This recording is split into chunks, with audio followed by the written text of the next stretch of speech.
This is a story that my father shared with me as a child, and that was told to him by his relatives who were familiar with the area and the people who previously lived there. It wasn't until many years later that I found out that an unknown author had spent years tracking down witnesses and collecting the stories and accounts from the descendants of the people in the region. The author's work was never fully completed, and I took it upon myself to try to finish the story. Most people with any connection to it are now long gone, and the real names of those involved are lost to the world. Over time, the culture and religion of the people in the region has colored and shaped it into a deeply disturbing and unsettling narrative. But each and every retelling of this story made it very clear to point out that this is an absolutely true and correct retelling of the events that took place more than 150 years ago in northern Sweden.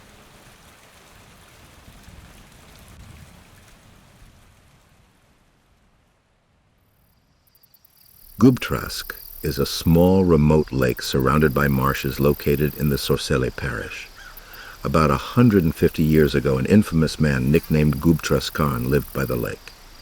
Back in those days, when the sparse population of the region demanded practical naming conventions, people were often given nicknames based on where they lived, and thus the moniker of Gubbtraskarn was born.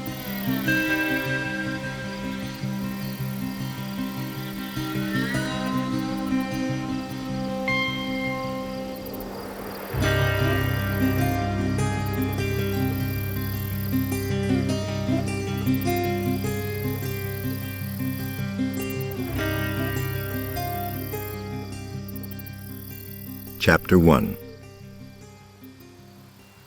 The land surrounding the lake was akin to the rest of Lapland in those times. Devoid of proper roads, stores, or banks, and the only means of external contact were traveling merchants who'd peddle their goods between villages and homesteads before heading home to the larger cities of Sundsvall or Stockholm with their earnings. People had to fend for themselves, and it was not uncommon that disputes over land or resources were resolved in the most violent of ways. One's standing in society was everything in those days, and Gubbtraskarn was known far and wide for his unscrupulous and grasping nature. He had, despite the difficult conditions in the area, amassed a great fortune, and his reputation preceded him. He was as feared as he was loathed by the locals. He was a pioneer in every sense of the word. He had built a 2-story house overlooking the dark Gubbtrask lake. It was a life of solitude and self-sufficiency, but one couldn't help but wonder why the man had chosen such a remote area to settle in. Perhaps he had not chosen it willingly, and instead had been running from something or someone in his past. The handful of maids and farmhands that helped out around the farm and household never dared to ask, and the man himself rarely spoke of his life before settling in this desolate corner of Sweden. On the farm were a few additional buildings housing the workers and animals, as well as a smaller separate house that had been a temporary dwelling during construction of the main house. Gubbtraskarn was a wealthy man, that much was certain, but how he had acquired his fortune was anyone's guess. There were whispers among the villagers that he had made a deal with the devil or had inherited his wealth from some unspeakable source.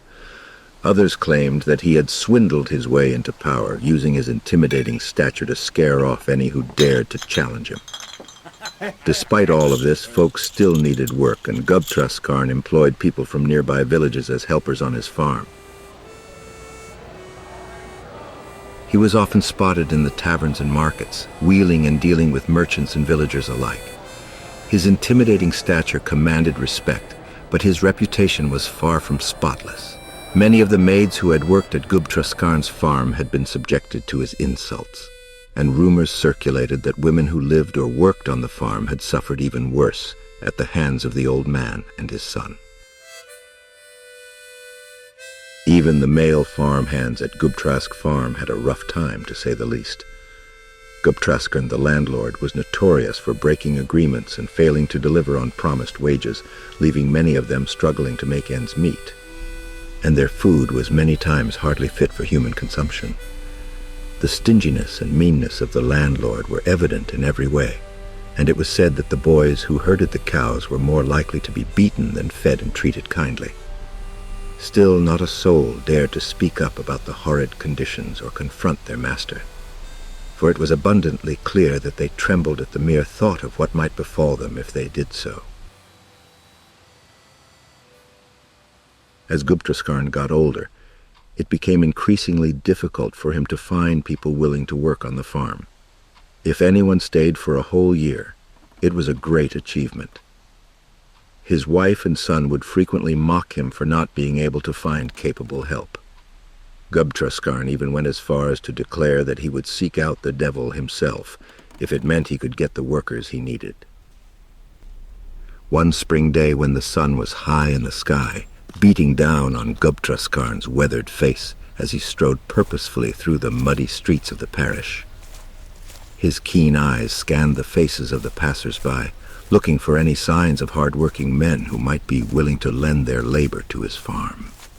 In the midst of his wanderings around the parish, Gubbträskarn spotted a boy, no older than 13 or 14, whose sprightly disposition caught his eye.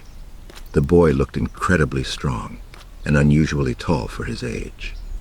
Eager to acquire new hands for his farm, he approached the lad, inquiring, "Whose boy are you?" Without missing a beat, the boy identified himself as August's son from Langtjarn, a village a few leagues away. Gubbträskarn, realizing the boy would be a perfect fit for his farm, asked, "How far do you have home?"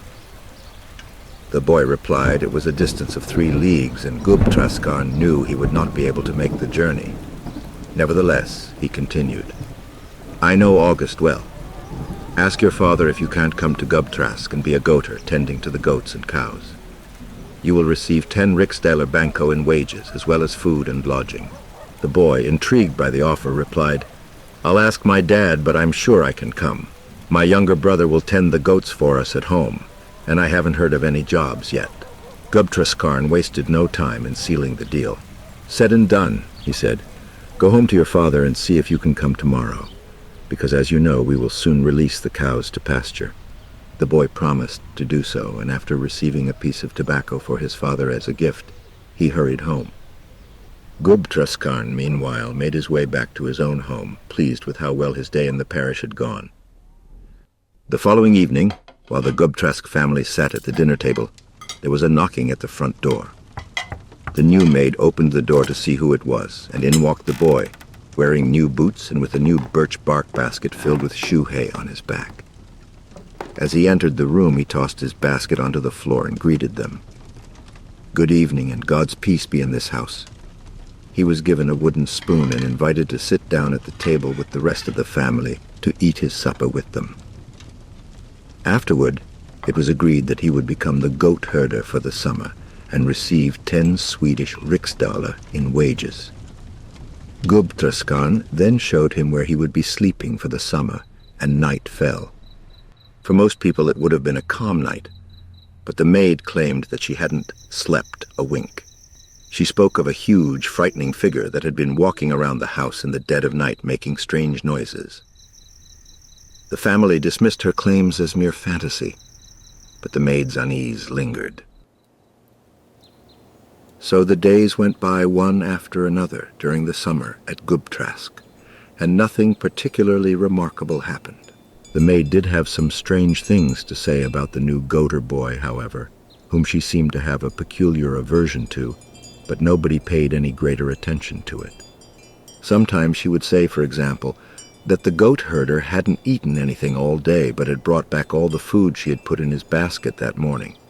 On other occasions, he had, according to her, consumed an unnatural amount of food, far beyond what an ordinary mortal could manage. Despite the maid's eerie reports, most of the farm's inhabitants regarded them as nothing more than the product of an overactive imagination. One morning she said she had purposefully ripped the brim of his old felt hat, but when he returned home in the evening, it had been as intact as when he started tending the goats. Of course, nobody believed her tales, for they knew the goatherd to be an impeccable worker who never complained or caused any trouble. His punctuality and his willingness to perform his duties to their satisfaction was all that mattered. The family and their guests had nothing but praise for the young boy, who seemed content with his simple life tending to the goats and cows. The summer had given way to autumn, and the air was crisp and cool. The leaves of the trees had turned golden and red, and the sun had lost its warmth. The farm was bustling with activity as the cows were herded back from the forest and moved from their summer barn to the winter barn. Gubbträskarn said he no longer needed his goat herd for the year, so one Sunday morning he gave him his 10 riksdaler banco, which he now thought was unreasonably much and incredibly generous of him, but he didn't want to be too stingy either. He said he wanted the boy back next summer, since everything had gone so well with the animals, almost better than ever before. To the surprise of Gubbtraskarn, the goatherd boy said he would not accept such a low salary, insisting on taking every penny that the farm had to offer before he would leave. Gubbtraskarn was taken aback and ordered him to leave at once, but the boy ignored the command and made his way to the woodshed, where he carried on with his work as though nothing had happened. Gubbtraskarn trailed the goatherd, and what ensued remains shrouded in mystery. But upon his return, the old man was visibly shaken, his pallor akin to that of a corpse, his trembling hands failing to support his own weight as he slumped onto the bench, his mutterings indiscernible save for the sobs that racked his body. Meanwhile, the goatherd was outside, chopping wood so vigorously that the logs sent up plumes of smoke into the air. From that day on, the farmer never spoke of the goatherd's departure, and everything continued as before. Yet the household became strangely subdued, murmuring and whispering late into the night.